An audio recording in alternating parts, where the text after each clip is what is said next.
Selamat pagi anak-anak. Wah, senang sekali ya. Hari ini kita masih bisa berkumpul kembali, berjumpa lagi walaupun secara online. Bu Ica berharap anak-anak semua dalam keadaan yang baik, tetap semangat dan sukacita.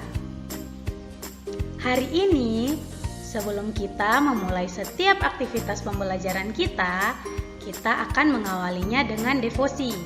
Kita akan bernyanyi bersama, memuji Tuhan, dan mendengarkan firman Tuhan. Hari ini, tema firman Tuhan kita adalah Christ we proclaim to the world outside. Artinya, Kristus kita beritakan ke dunia luar. Maksudnya apa, Bu Ica? Maksudnya, kita memberitakan tentang Kristus, menceritakan tentang Kristus kepada orang lain, kepada orang-orang di sekitar kita, bukan hanya untuk diri kita sendiri. Nah, untuk mengawali devosi kita hari ini, kita akan sama-sama menyanyikan sebuah lagu. Bu Ica akan putarkan lagunya dan anak-anak di rumah semuanya boleh ikut bernyanyi. Judul lagunya adalah Ajarku Mengerti.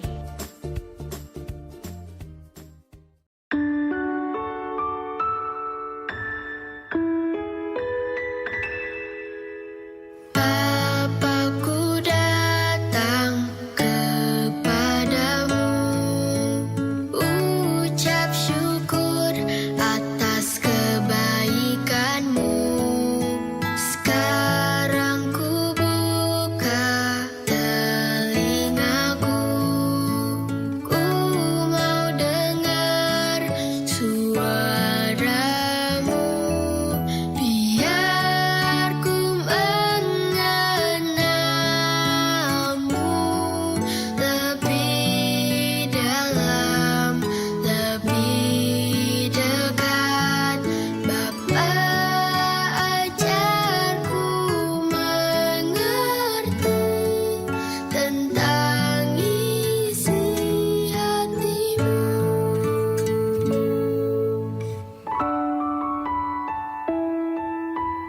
Bapakku datang kepadamu, ucap syukur atas kebaikanmu. Sekarang ku buka telingaku, ku mau dengar suaramu. Biar ku mengenalmu lebih dalam, lebih dekat. Bapa, ajarku mengerti tentang isi hatimu. Bapa, ajarku mengerti tentang isi hatimu. Nah, seperti lagu yang tadi sudah kita dengarkan, sudah kita nyanyikan bersama, sekarang kita semua mau berdoa bersama meminta kepada Tuhan supaya kita dimampukan untuk mengerti setiap firman Tuhan yang kita dengarkan hari ini. Namun sebelumnya, sebelum kita mendengarkan firman Tuhan hari ini, kita akan berdoa. Sebelum kita berdoa, Bu Ica mau semua anak-anak sudah mempersiapkan dirinya dengan baik, sudah duduk yang baik, yang sopan, sudah dengan sikap berdoa ya, sudah lipat tangan ya, dan tutup mata. Jadi, sebelum kita mendengarkan firman Tuhan hari ini, mari kita berdoa. Tuhan Yesus yang baik, kami mengucap syukur Tuhan untuk hari ini. Tuhan masih anugerahkan bagi kami hari yang baru. Tuhan masih berikan kepada kami nafas kehidupan. Saat ini ya Tuhan, kami anak-anak-Mu rindu untuk mendengarkan firman-Mu. Kami rindu belajar tentang Engkau, kami rindu mengenal Engkau ya Tuhan. Kiranya Tuhan berkati kami, ajar kami Tuhan supaya kami bisa mengerti akan firman-Mu. Dan biarlah firman-Mu yang sudah kami dengarkan nanti dapat kami lakukan dalam kehidupan kami. Ampuni kami ya Tuhan, dalam nama Tuhan Yesus kami sudah berdoa. Amin. Baik anak-anak, jadi firman Tuhan kita pada hari ini terdapat dalam kitab Yohanes pasal 16 ayat yang ke-33. Bu Ica akan bacakan untuk kita semua. Yohanes 16 ayat 33. Semuanya itu kukatakan kepadamu supaya kamu beroleh damai sejahtera dalam aku. Dalam dunia kamu menderita penganiayaan, tetapi kuatkanlah hatimu, aku telah mengalahkan dunia. Oke, sebelumnya Bu Ica mau tanya-tanya dulu kepada anak-anak semua. Nah, apakah anak-anak semua sudah pernah melihat lampu sorot? Lampu sorot itu yang seperti apa Bu Ica? Nah, lampu sorot itu seperti yang Bu Ica tampilkan di gambar ya. Itu adalah lampu sorot. Bu Ica yakin pasti semua anak-anak di sini sudah pernah melihatnya, baik secara langsung ataupun tidak. Mungkin ada yang sudah pernah melihat secara langsung, ada yang mungkin melihatnya lewat televisi atau dari internet. Lalu, di mana ya Bu Ica kita bisa menemukan lampu sorot? Nah, lampu sorot biasanya bisa kita temui di tempat-tempat konser, di gedung-gedung mewah, atau pada penerang jalan. Apa fungsinya ya Bu Ica lampu sorot itu? Nah, biasanya lampu sorot yang ada di tempat-tempat konser itu berfungsi untuk menyoroti atau membuat fokus penonton hanya tertuju kepada sang artis atau sang penyanyi atau orang yang sedang tampil di atas panggung. Contohnya seperti yang ada pada gambar ya. Jadi anak-anak semua dapat melihat bahwa lampu sorot sedang menyoroti orang yang sedang tampil di atas panggung. Fungsinya untuk apa? Supaya orang yang sedang tampil itu dapat terlihat jelas oleh orang yang sedang menonton. Nah, selanjutnya, apakah seseorang datang ke tempat konser sudah membeli tiket mahal-mahal lalu hanya untuk menyaksikan atau melihat lampu sorot? Tentunya tidak ya. Lampu sorot digunakan untuk menyoroti dan membuat fokus orang-orang atau penonton konser itu supaya bisa melihat dengan jelas orang yang sedang tampil. Nah, jika lampu sorot tidak berfungsi seperti itu, tidak berfungsi dengan baik, maka lampu sorot tidak akan digunakan. Nah, anak-anak, seumpama kita semua anak-anak Tuhan ini adalah lampu sorot yang dipakai Tuhan sebagai alatnya. Apakah kita sudah berfungsi dengan baik? Apakah kita sudah menjadi lampu sorot yang baik, yang menerangkan terang Kristus? Ya, yang sudah memancarkan terang Kristus, atau sudah memperlihatkan Kristus kepada orang lain lewat setiap kehidupan kita? Sudah atau belum ya anak-anak?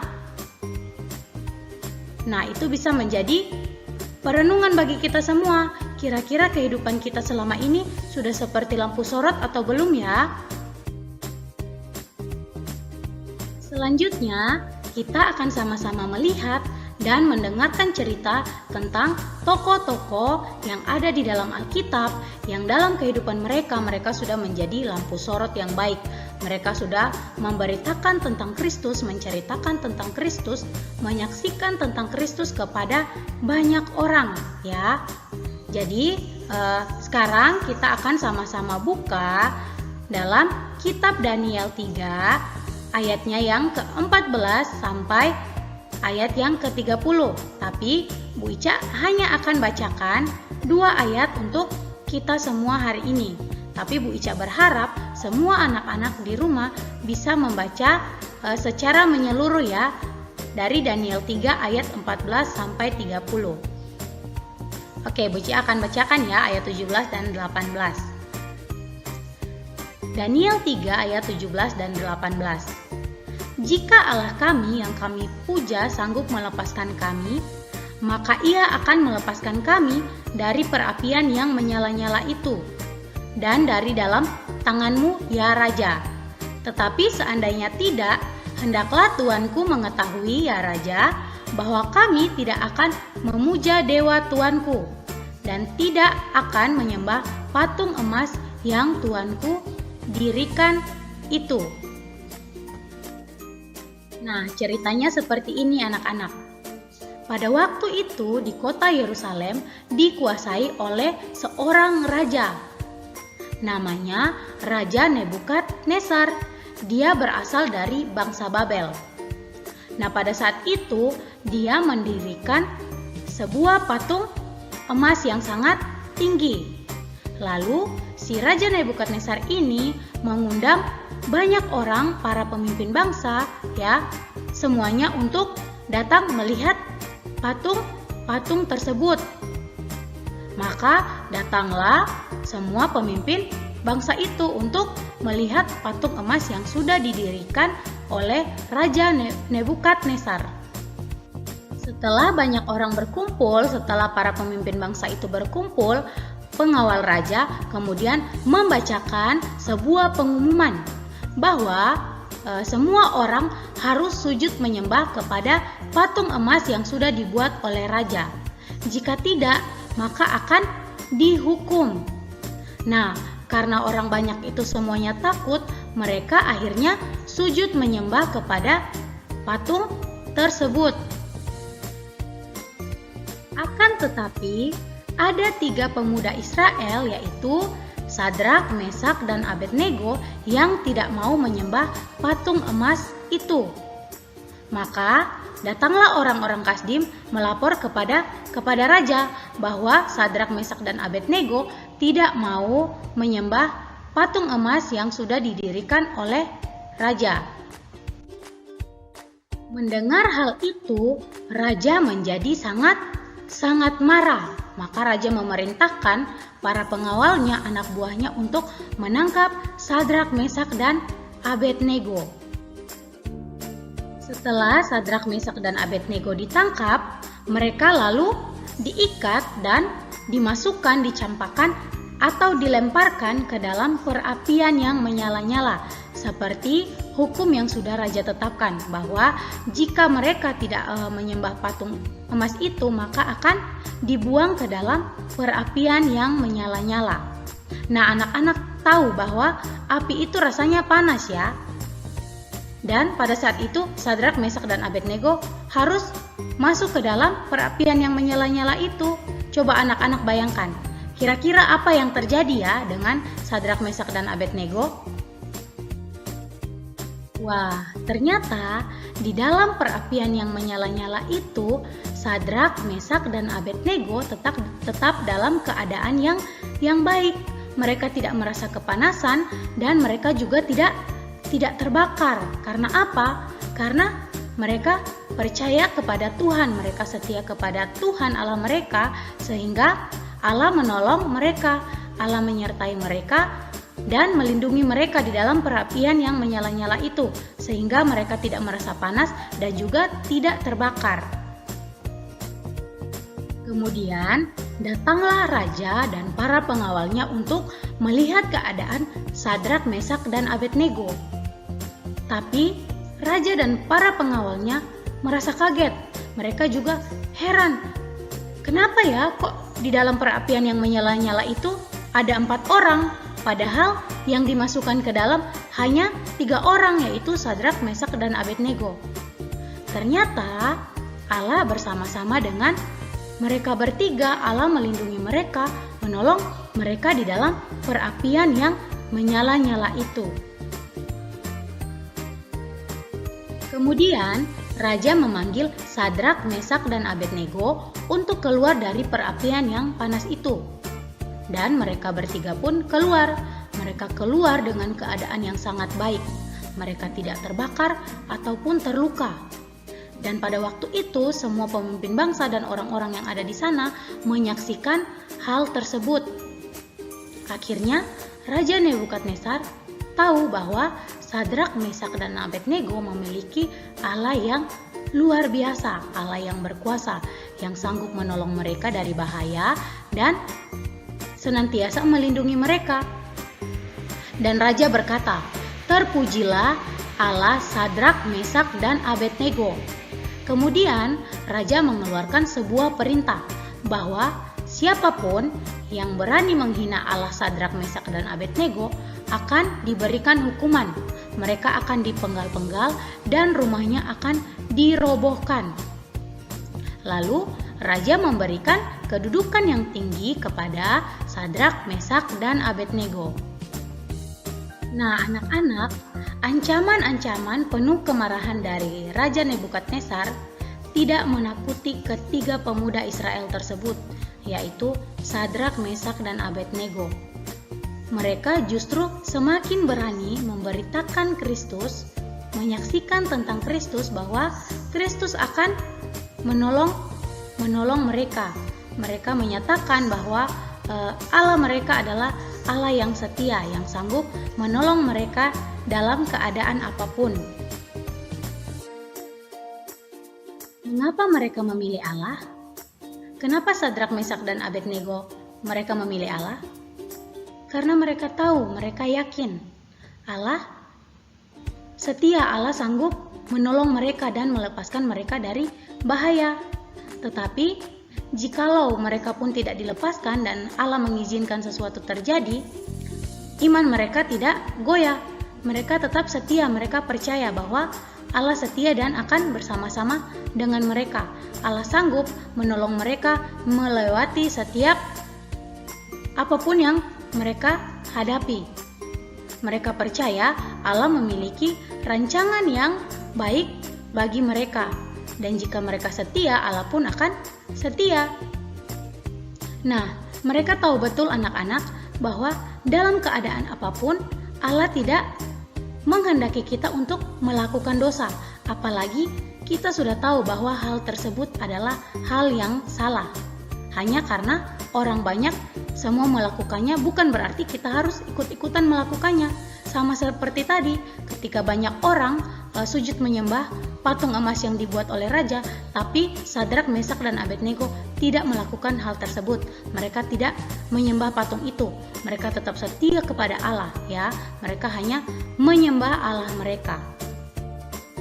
Di akhir cerita, justru kita menyaksikan bahwa di hadapan para petinggi, para pejabat daerah, dan semua pemimpin-pemimpin bangsa, Nebukadnezar menyatakan, mengakui bahwa Allah Sadrak, Mesak, dan Abednego adalah Allah yang berkuasa, yang sanggup menolong mereka. Sama halnya seperti Sadrak, Mesak, dan Abednego, Yesus pun telah berjanji dalam Yohanes 16 ayat 33 yang tadi sudah kita bacakan sama-sama, bahwa Dia akan setia jika kita juga setia kepada Dia, ya. Ketika kita mau memberikan seluruh kehidupan kita menjadi alatnya, menjadi lampu sorot yang baik yang memancarkan Kristus dan menceritakan Kristus dalam kehidupan kita supaya orang-orang lain dapat melihat Kristus. Nah, sehingga ketika kita sudah melakukan hal tersebut, Dia juga akan memberikan damai sejahtera bagi kita, ya, akan senantiasa menolong kita agar dalam keadaan susah maupun senang kita tetap memiliki iman yang teguh untuk terus memberitakan tentang Kristus, supaya kita tidak takut, karena ketika kita memberitakan Kristus, kita pasti akan menang.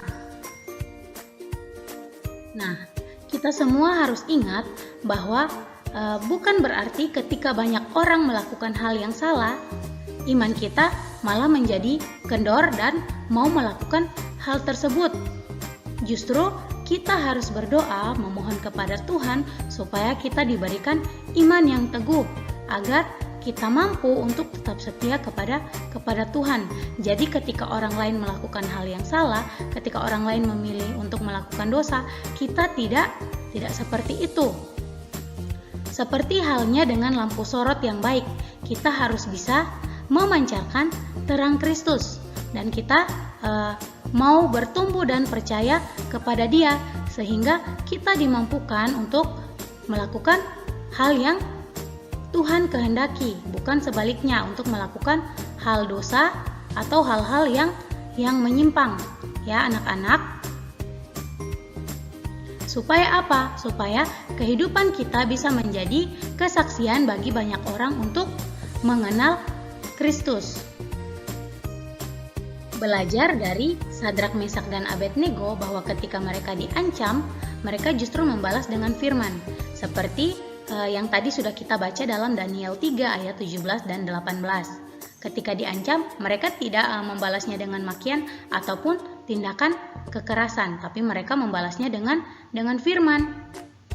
Nah, kira-kira apa ya tujuan Allah membiarkan mereka dilempar ke dalam perapian yang menyala-nyala itu?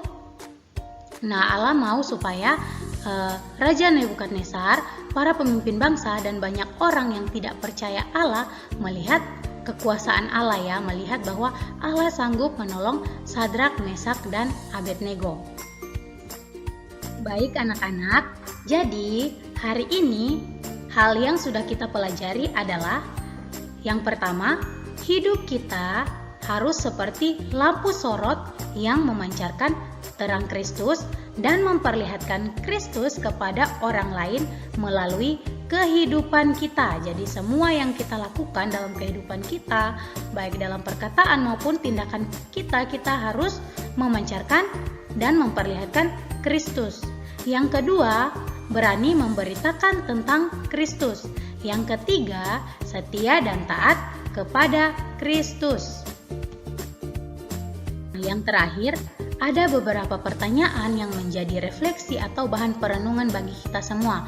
Boleh anak-anak tuliskan di buku refleksinya dan boleh dijawab ya masing-masing secara pribadi. Ya, semoga pertanyaan ini bisa terus mengingatkan kita untuk hidup dalam kebenaran akan firman Tuhan. Pertanyaan yang pertama, sudahkah saya melakukan tindakan yang benar dalam melawan tindakan yang salah? Yang kedua, apa contohnya? Yang ketiga, sudahkah dalam hati saya ada keyakinan bahwa apapun yang terjadi, saya harus tetap menjadi lampu sorot agar orang lain dapat melihat Yesus Kristus? Semoga firman Tuhan yang sudah kita dengarkan hari ini, yang sudah kita pelajari sama-sama, terus kita ingat dan lakukan dalam kehidupan kita. Biarlah firman ini terus mengingatkan kita agar dalam kehidupan kita bisa terus menjadi lampu sorot yang baik, yang terus memancarkan Kristus dan memperlihatkan Kristus kepada orang lain. Kita juga terus berani untuk memberitakan tentang Kristus. Kita juga mau percaya dan taat hanya kepada Kristus. Nah, demikian devosi kita akan tutup dari dalam doa. Mari kita berdoa.